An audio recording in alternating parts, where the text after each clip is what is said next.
Next to go for Italy, Mr. Eri Fiorenzo, non, Mr. Fiorenzo Eri, qui vient d'Italie. Il mène un rond à un cheval hollandais, comme même un Gelder.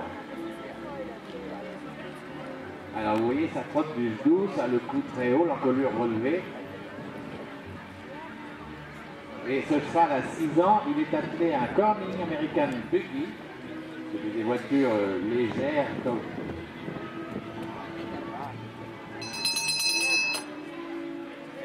C'est des voitures légères avec des roues très fines. Elle est de 1857 et elle a été fabriquée aux États-Unis par Wallace et Anderson.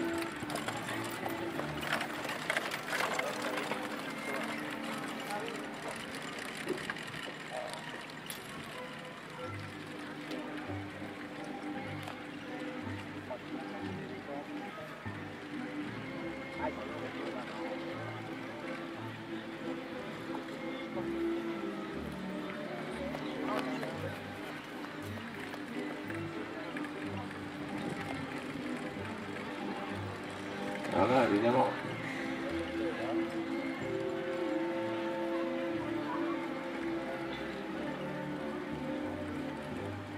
alors, vous remarquerez que les guides sont rondes de la bouche jusqu'à environ 2 mètres et qu'ensuite, évidemment, elles sont plats pour tenir dans la main parce que tenir des guides rondes, c'est assez impossible.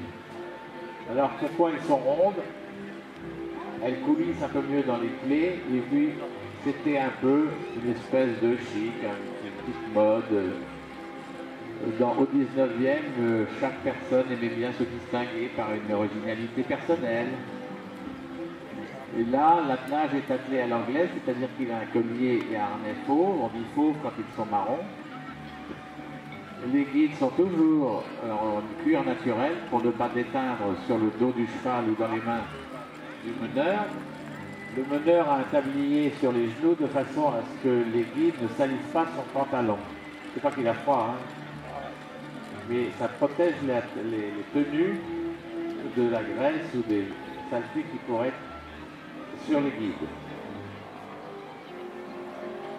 C'est une belle voiture, c'était fait pour aller grand train en Amérique. Et vous remarquerez qu'il n'y a pas de train devant, il n'y a pas de train tournant.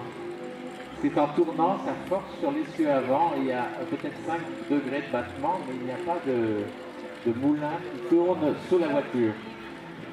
Et il y a un petit... il y a un petit train, ce qu'on appelle, entre l'essieu avant et l'essieu arrière, sinon l'essieu avant qui supporte tout le virage ficherait le camp.